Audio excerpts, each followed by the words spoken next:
না ডাকতেই আমাদের জামাই ঘরে এসেছে। আমি আপনার জামাই নই, আর ভুল করেও আমার শ্বশুর হওয়ার চেষ্টা করবেন না। কি বলেছেন আপনি ওকে? কি বলেছেন?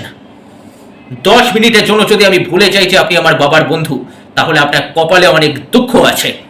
চুপ! হাত নিচে নামান। আপনি গান্ধীবাদী আর আমি প্রতিবাদী। কোথাও বেয়াদবি দেখলে হাত চালাতে 1 সেকেন্ডও সময় লাগে না আমার।